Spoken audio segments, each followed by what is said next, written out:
Hola a todos, bienvenidos una vez más a mi canal de opinión y pensamiento. Hoy vamos a hacer otra video reacción, otro video opinión acerca de C.S. Lewis. Este video va directo a la lista de reproducción que tengo acerca de C.S. Lewis.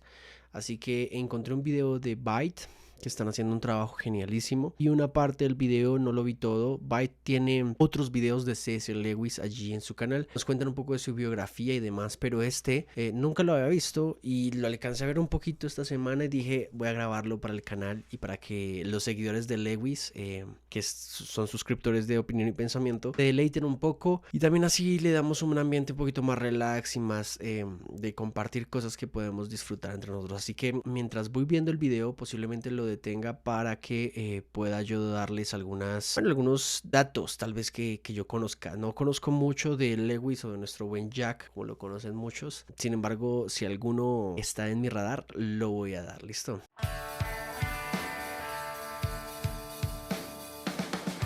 Ok, vamos a ver este video de Byte. Se llama C.S. Lewis, rara combinación de reflexión teológica e imaginación poética. Vamos a verlo. Dorothy Sayers describió una vez a Chesterton como una especie de liberador cristiano que sopló en la iglesia ráfagas de aire fresco, en las que las hojas muertas de la doctrina bailaban con toda la energía e indecoro. El comentario de Sayers se acerca mucho al captar el papel que C.S. Lewis desempeñó desde la muerte de Chesterton en 1936. Como Chesterton antes que él, para la iglesia de habla inglesa, Lewis fue nada menos que un liberador del cristianismo. Para quienes no conocen a Chesterton, G.K. Chesterton se le conoce como ni más ni menos como el padre del periodismo moderno, o bueno, como del método del periodismo, de los ensayistas también, si no estoy mal. Si hay alguien por allí que sepa más de Chesterton, por favor escríbame abajo en los comentarios y dígame qué conoce de Chesterton, porque en definitiva Chesterton es buenísimo, realmente buenísimo de leer. Para 1942, C.S. Lewis ya era un autor de bestsellers. En 1947 fue anunciado como uno de los portavoces más influyentes del cristianismo en el mundo de habla inglesa por la revista Time, que incluyó una fotografía suya en su portada. Entre otras cosas, el artículo de Time decía: con erudición, buen humor y habilidad, Lewis está escribiendo sobre religión para una generación de lectores hambrientos de fe, criados con una dieta de jerga científica y clichés freudianos. Él es uno de un grupo creciente de herejes entre los intelectuales modernos. Un intelectual que cree en Dios, y no una creencia suave y vaga, porque acepta todos los artículos de la fe cristiana. El artículo atribuía gran parte del notable éxito de Lewis a su talento para poner verdades pasadas de moda en un idioma moderno y ofrecer una presentación estrictamente poco ortodoxa de la ortodoxia estricta. 3 años antes, The Times Literary Supplement ya había sugerido algo similar. El señor Lewis tiene un poder bastante singular para hacer que la teología sea atractiva, emocionante y casi podría decirse una búsqueda escandalosamente fascinante. Ok, creo que Byte recoge muy bien las palabras, ¿no? En efecto, Lewis aparece en la revista Time como un intelectual influyente, pero para su época era algo curioso porque los intelectuales de su época eran muy pocos los que en todo caso seguían aferrándose racionalmente al cristianismo, y eran muy pocos los que hacían una defensa racional de la fe. Por eso se dice que Lewis fue un liberador del cristianismo, además de que de Lewis fue, o mínimo, en esto me corregirán los que más saben de historia, uno de los intelectuales que más puentes creó entre católicos y protestantes, ¿sí? Em, Su amigo, sobre todo porque Tolkien, siendo católico y profundamente católico, era su amigo, uno de sus amigos más entrañables. Entonces, esta presencia de Lewis, o este trabajo de Lewis, realmente es algo que yo admiro mucho, mucho, mucho. Pero Lewis, como Chesterton, hizo bailar las hojas muertas de la doctrina de una manera que iba en contra de la convención social y académica. En general, se aceptaba que la orientación religiosa de una persona debía seguir siendo un asunto privado. La determinación de Lewis de hacer pública su fe cristiana con el objetivo de alcanzar a otros fue simplemente inaceptable y para muchos francamente indecente. Su trabajo... Sí, Lewis estaba en una época, y es importante recordar esto, una época en la que si tenías una fe, fíjese esto, si tenías fe por algo, tenías que vivirlo privadamente, porque había un auge de la ciencia y de los conceptos freudianos muy altos. Curiosamente, muchos de los conceptos freudianos carecen de método científico, y sin embargo, muchos científicos abrazan el psicoanálisis. Esto es obviamente una paradoja muy linda. No voy a desvalorizar el psicoanálisis en todo caso porque yo abrazo conceptos del psicoanálisis y tesis del psicoanálisis.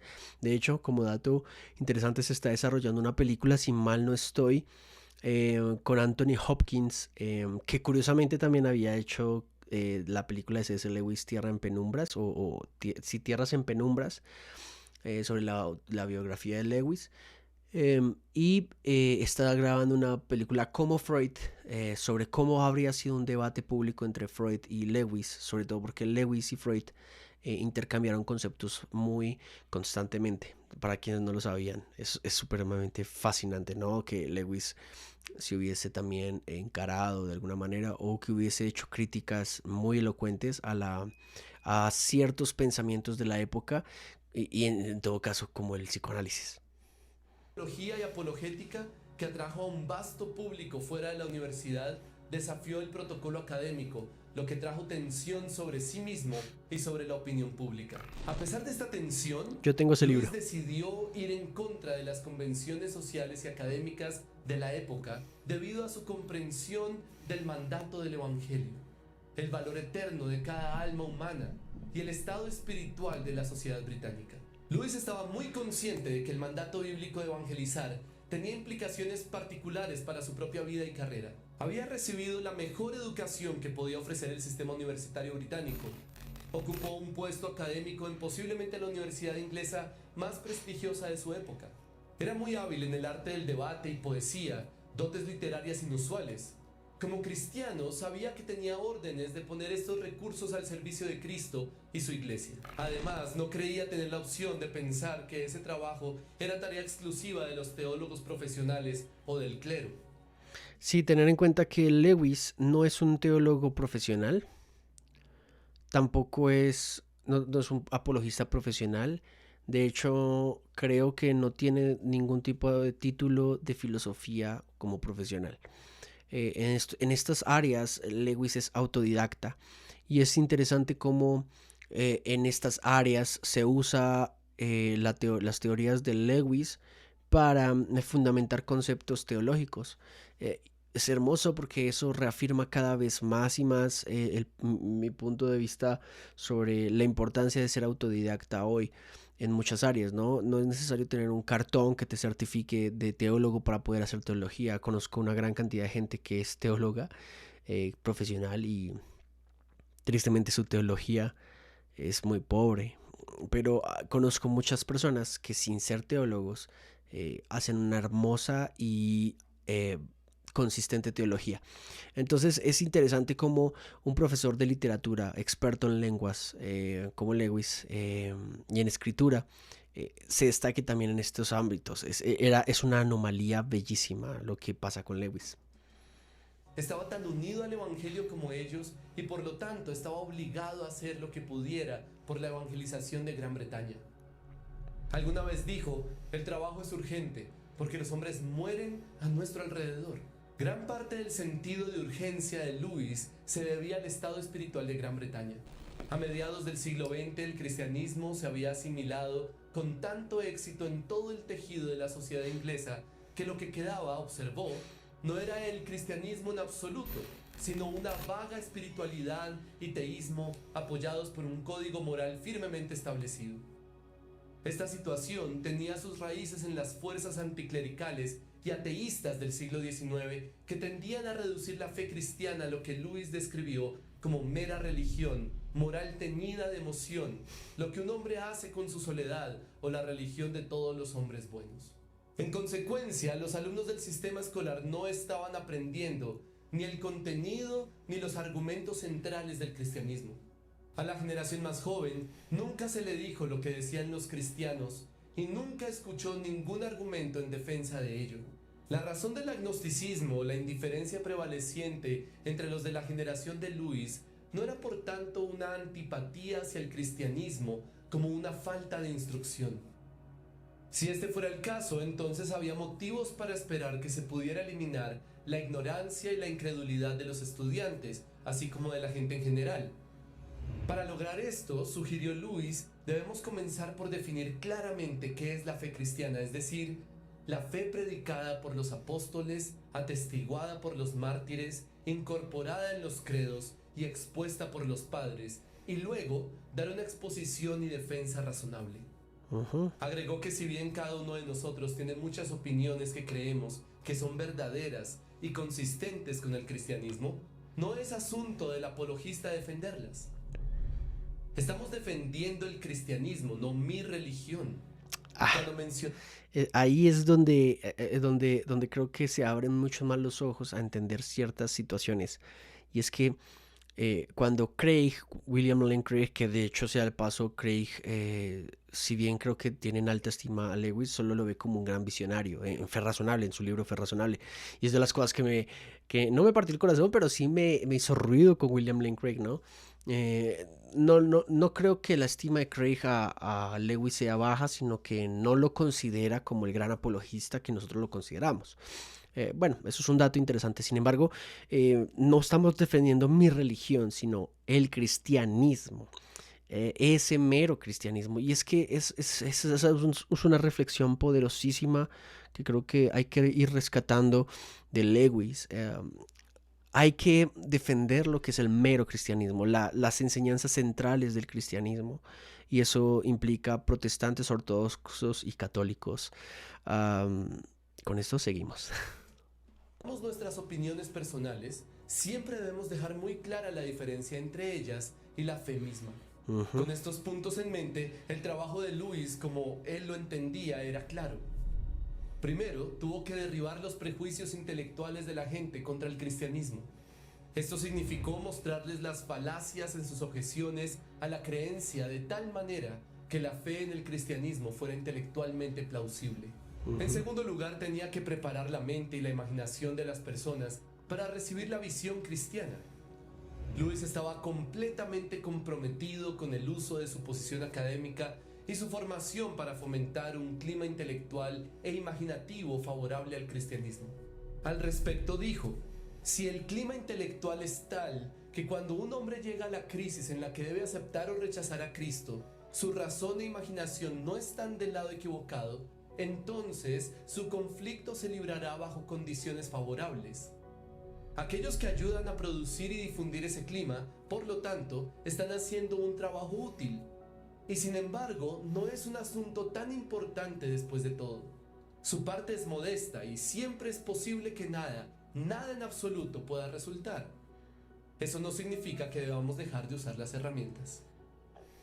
La conciencia de Luis del útil papel desempeñado por el apologista, junto con su preocupación por la omnipresente ignorancia del cristianismo dentro de la sociedad británica, lo obligó a dar un paso adelante e intentar dilucidar y defender las enseñanzas básicas de la fe cristiana en el idioma de todos los días, algo que luego designó como mero cristianismo.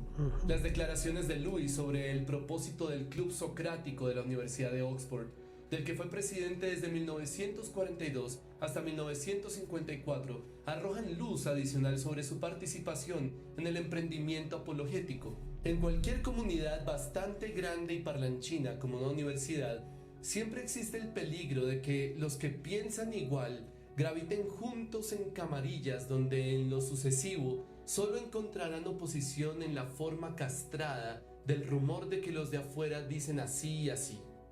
Los ausentes son fácilmente refutados, el dogmatismo complaciente prospera y las diferencias de opinión se amargan con la hostilidad del grupo. Cada grupo no escucha lo mejor, sino lo peor que pueden decir los otros grupos. Luis percibió que cada lado entendía mal la posición del otro porque los dos lados nunca tenían un encuentro verdaderamente honesto. Qué importante esto, ¿no? Es más fácil tomar lo que el otro grupo habla mal de mi grupo para usar eso y crear más divisiones. Y es ahí donde creo que gran parte de nuestro trabajo, o mínimo el mío, que se está perfilando a eso en opinión y pensamiento, es hacer una defensa racional del cristianismo, no de mi religión. Y eso implica reconocer en los demás grupos, obviamente los grupos que gravitan en ese mero cristianismo, eh, grupos iguales a mí, ¿sí? No superiores ni inferiores, sino iguales a mí. Y creo que eso amerita, en todo caso, una mejor posición para hoy. La crítica que hacía Lewis del club socrático, en el que se desempeñó casi por 12 años más o menos, es una crítica válida y que obviamente le trajo muchas críticas. Eh, Sin embargo, es una muy válida y muy valiente, ¿no? Sobre todo debido a que no cualquiera dentro de un grupo como estos se anima a decir lo que Lewis decía. Convencido de que si el cristianismo iba a enfrentarse con éxito a las fuerzas intelectuales contemporáneas que se enfrentaban a él, tendría que hacerlo en una arena en la que el argumento mismo fuera decisivo. Así, el Club Socrático se diseñó específicamente para proporcionar un foro universitario en el que las mejores mentes de cada una de las partes enfrentadas pudieran reunirse en una disputa honesta sobre los pros y los contras del cristianismo. El nombre del club reflejaba la exhortación socrática de seguir el argumento a donde quiera que los llevara. Lewis imaginó la reunión socrática como un escenario donde cristianos y no cristianos podrían disputar las afirmaciones del cristianismo, donde los diversos prejuicios intelectuales contra la fe en Cristo podrían desafiarse adecuadamente y donde podría demostrarse la integridad del sistema de creencias del cristiano. En consecuencia, se invitó a oradores no cristianos que eran especialistas en sus campos de estudio a venir y hablar. Sin embargo, Lewis no limitó el papel de la apologética al ámbito académico. Una presentación y defensa completa de lo que creen los cristianos debe intentar abrir no solo un espacio intelectual favorable a la verdad cristiana, sino también un espacio imaginativo. Si el encuentro de una persona con Cristo se va a librar en condiciones amistosas, tanto la razón como la imaginación deben ponerse del lado del cristianismo. Lewis hizo esto sumamente bien en su ficción. Ya sea que estuviera explicando la anatomía de la tentación por medio de un demonio, escribiéndole a otro, explorando la naturaleza de la separación entre el cielo Cartas y del el diablo a su infierno, sobrino, haciendo el que gran un divorcio. autobús lleno de habitantes del infierno Míralo. hicieran un viaje de un día al cielo, o exponiendo la cosmología cristiana a través de una aventura interplanetaria, La trilogía que cósmica. nos lleva de Marte a Venus y de regreso a la Tierra. Lewis combinó la reflexión teológica con la imaginación poética para atraer a sus lectores al interior de la narrativa cristiana. Uno de los ejemplos más memorables y apologéticos de esto aparece en La Silla de Plata. La bruja verde acaba de negar la existencia de un mundo sobre la Tierra, insinuando que las ideas de los niños sobre Narnia Son falsas. no son más que proyecciones imaginarias de las cosas del inframundo, meras metáforas que no tienen relación con lo real y que son empíricamente inverificables. Charco Sombrío, tras romper el encantamiento de la bruja pisando su fuego, lanza una refutación.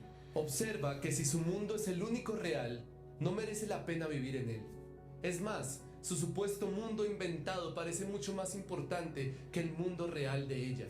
En el elocuente discurso de un charco sombrío con patas de telaraña, Lewis está desafiando las suposiciones subyacentes de los positivistas lógicos que, como la bruja verde, afirmaron que nada es cierto que no pueda ser probado por un hecho observable y por lo tanto que todas las declaraciones pertenecientes a lo sobrenatural no tienen sentido. Imagínate estar en una época en la que el positivismo científico, el cientificismo, el empirismo, ni siquiera el racionalismo, están todos en tu contra, a tal punto en donde debes usar fábulas para explicarle a la gente verdades que, si bien pueden ser obvias, para esta gente súper sabia no lo es. Eso es algo que solo Lewis hace. O sea, creo, lo digo peyorativamente, ¿no? O sea, hoy deben haber muchas personas que lo hacen y tal vez hasta mejor que Lewis, pero no como Lewis. Es que Lewis, en la forma en que lo hace, por ejemplo, tú lees el último libro que leí de Lewis es Mientras cae la ruina, que es un poemario. Eh, es bellísimo cómo te enseña la fe cristiana y te transmite dicha fe hasta llevarte hasta ciertos puntos donde te quiere, para darte ciertas verdades y dejarte reflexionar acerca de ellas. Entonces, esta crítica al positivismo, al cientificismo, al empirismo puro, es algo en donde Lewis debe surgir y surgió y tuvo eco. Creo que debemos insistir en esto, y usar la imaginación también para transmitir gran parte de nuestras verdades. Esta posición, Luis, a través de la boca de Charco Sombrío, defiende la validez de la revelación, en este caso una realidad más allá de lo empíricamente verificable. En última instancia, afirma que existe lo sobrenatural, que el lenguaje puede expresar su verdad y que la literatura imaginativa es capaz de representar su realidad. Sabiendo el valor que la fe cristiana da al alma humana, consciente de la separación entre fe y aprendizaje que se había producido durante la primera mitad del siglo XX, y creyéndose obligado a hacer lo que pudiera por la salvación de Gran Bretaña, Luis dio un paso adelante en un intento de cerrar la brecha entre la comunidad científica y la comunidad de fe. En un momento en que muchos habían dejado de creer que el cristianismo era una imagen plausible de la realidad, Luis reafirmó su vitalidad e integridad intelectual. Al hacerlo, también reafirmó el derecho de los cristianos a entrar en la arena pública en contra de quienes les negaban habitualmente ese lugar. Mediante una particular combinación de reflexión teológica e imaginación poética, Luis logró así la no menos rara distinción de hacer de la teología una búsqueda atractiva, emocionante y alborotadamente fascinante, haciendo bailar una vez más las hojas moribundas de la doctrina cristiana. ¿Y tú qué piensas? Wow. ¿De qué formas crees que los cristianos podemos involucrarnos más en la arena pública? Este es el video, obviamente ahí ya cierran y es un gran video, aparte de que Byte hace unas presentaciones bellísimas, ¿no? Además de lo que fuese, en todo caso, creo que todos aquellos que admiramos y amamos la literatura de C.S. Lewis, realmente estamos agradecidos por la mano que nos dio respecto a la fe y cómo nos encaminó a ella. En todo caso, es un autor que nunca pasará de moda. Últimamente he visto un auge en redes sociales de Lewis y eso me alegra porque implica que hay más y más gente leyendo a C.S. Lewis. Actualmente, hay una nueva línea de libros, o sea, no, son las mismas Crónicas de Narnia, pero con el diseño original de la publicación en inglés y es bellísima. Están sacando libros, que estaban solamente en inglés y que nunca habían estado en español, como por ejemplo De y otros mundos, como se llama mi podcast, Lo primero y lo segundo, El gran amor. Bueno, una gran cantidad, cómo orar, cómo ser cristiano, si no estoy mal, son tratados de Lewis también bien interesantes. Así que los motivo a seguir leyendo a Lewis. Por favor, escríbanme aquí abajo en los comentarios qué videos quieren que vea de Lewis. Sería bien interesante, ver con ustedes videos de Lewis que yo no conozca, documentales, entrevistas, no sé, lo que ustedes quieran. Y de pronto, según sea la pertinencia, seguiremos viendo. Recuerda suscribirte, deja tu like que es gratuito, a Jesús es honra y nos vemos en una próxima. Chao, Lewisianos.